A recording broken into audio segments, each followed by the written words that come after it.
Hello, j'espère que ton poney va bien. On se retrouve aujourd'hui pour la toute première vidéo d'une nouvelle catégorie sur ma chaîne. Et si tu t'intéresses un petit peu à l'équipement équestre, je pense que ça devrait plutôt te plaire.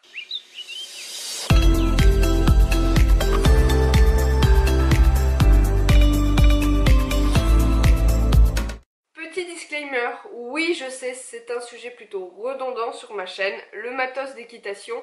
Mais loin de moi l'idée de te faire consommer à tout prix. Ok, pour ma part, je suis une acheteuse compulsive, une consommatrice démesurée, bref, un cas désespéré. Mais toi, peut-être encore as-tu la chance de devenir un consommateur réfléchi et c'est un petit peu le but de mes vidéos qui traitent du matériel d'équitation. J'ai envie de te donner mon avis sur ce que j'ai testé, sur ce que j'observe, sur ce que je vois dans les selleries. Bref, de donner mon avis objectif de consommatrice, mais avant tout de cavalière, à d'autres cavaliers. Mais bref, pour en revenir à nos moutons, ou plutôt à nos poneys, dans cette nouvelle rubrique sur ma chaîne YouTube, j'avais envie de parler des marques équestres.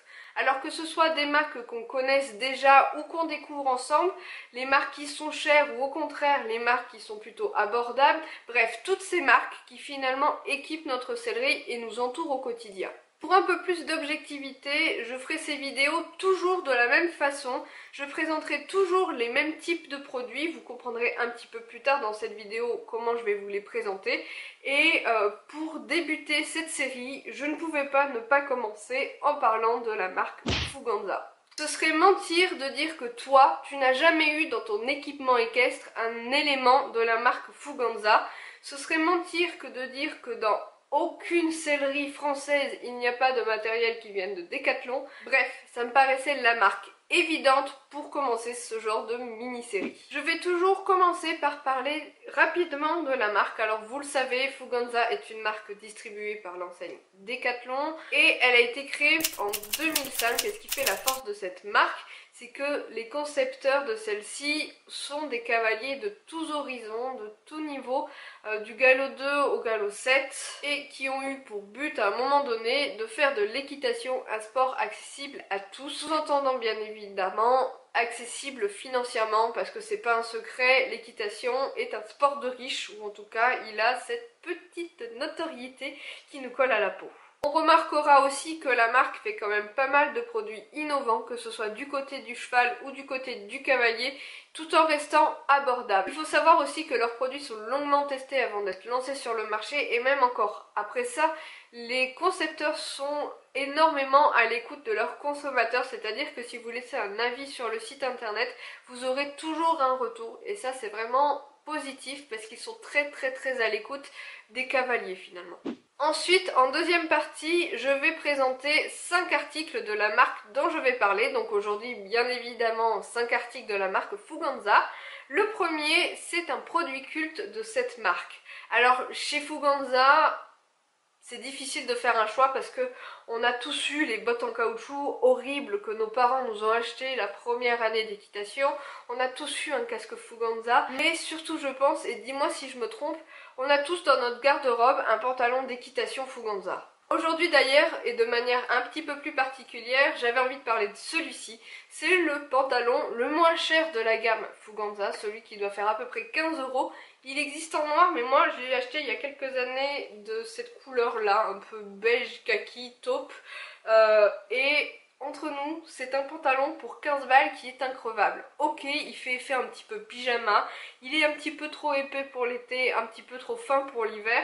Le bas, il n'y a pas de scratch, mais bon, bah finalement ça fait un peu effet de jaune pur puisqu'il n'y a pas d'élastique au niveau des chevilles. Mais ce pantalon, personnellement, j'adore le porter. Il est hyper confortable, il est doux, il est tout simplement increvable. Personnellement, c'est un pantalon que j'adore porter. En extérieur, c'est une vraie tuerie. Puis quand bien même, pour 15 balles, on pourrait tout à fait le changer tous les ans, ce serait pas un problème. Le deuxième type d'article dont j'ai envie de parler, c'est un article que j'ai testé et dont je veux faire une revue finalement. Chez Fuganza, tu t'en doutes, ce n'est pas ça qui manque dans ma sellerie, mais j'avais envie de parler des tapis de selle. Alors ce modèle-là en particulier, même si certes j'en ai d'autres dans ma collection, mais c'est vrai que c'est un modèle plutôt esthétique, abordable, puisqu'il est autour de 25 € il me semble. Et finalement c'est un modèle qu'il renouvelle assez régulièrement selon les couleurs de l'année. Ce que j'aime bien chez celui-ci, ce sont ses surpiqûres en carreaux plutôt larges. Il y a toujours la petite cordelette sympathique. Et puis il y a cette particularité là, cette espèce d'empiècement en micro-billes. Non, ce n'est pas un amortisseur, c'est plutôt un genre de tapis antidérapant pour empêcher le tapis de reculer sous la selle. Donc personnellement je l'ai en plusieurs couleurs, selon les saisons, selon l'année à laquelle je l'ai acheté. Mais vraiment c'est selon moi un très bon tapis dans lequel on peut investir sans aucun souci. Il est comme le pantalon finalement, plutôt increvable je dirais. Ensuite, le troisième article dont je veux parler dans ces vidéos, c'est un article dans lequel je crois un petit peu moins, parce que tout ne peut pas être parfait, et même chez Fuganza, et même dans les grandes marques, il y a des articles dans lesquels j'ai plus de doutes, et chez Decathlon, c'est, et ce sera toujours, les amortisseurs. Alors en particulier ce modèle-ci, parce que finalement c'est de la polaire et de la mousse. Alors ni la polaire ni la mousse ne sont vraiment amortissants. Le problème de la mousse, c'est que certes au début ça va amortir, mais surtout ça va finir par s'affaisser et ne plus du tout avoir de rôle amortissant. Alors cet amortisseur là, certes énormément de cavaliers de club le possèdent. On peut se dire oui c'est mieux que rien, mais attention, il peut paraître plutôt correct dans un premier abord, mais il risque de faire tourner la selle, il risque de faire des points de pression supplémentaires qui ne sont pas nécessaires. Bref, si vraiment tu veux un amortisseur, c'est pas vers celui-ci que je me dirigerai. Et même d'ailleurs les autres modèles de la marque me laissent encore un petit peu sceptique, notamment même celui tout en mouton puisqu'il n'a pas de gouttière. Le quatrième article dont je veux parler dans ces vidéos est un article de la marque qui serait une nouveauté et que je trouverais intéressante. Alors chez Fuganza, et je pense que là je ne vais pas faire l'unanimité, il y a un produit sorti récemment et que je trouve plutôt intéressant pour le cavalier qui commence à s'équiper. Il s'agit de cette paire de bottes et c'est la paire de bottes en caoutchouc munie d'une fermeture éclair le long de la jambe.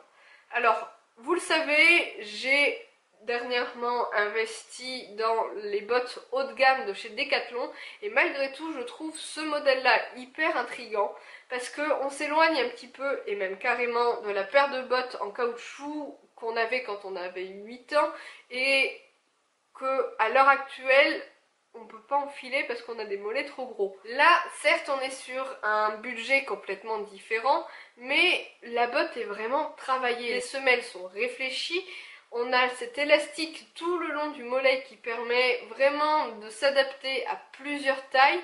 Et je trouve ça juste génial pour le cavalier qui commence à vouloir s'équiper et à s'éloigner des classiques boots et chaps. Surtout en sachant que c'est un modèle qui existe également en cuir. Si jamais vous les avez essayés ou même achetés, n'hésitez pas à me le dire dans les commentaires, je serais vraiment curieuse de votre retour.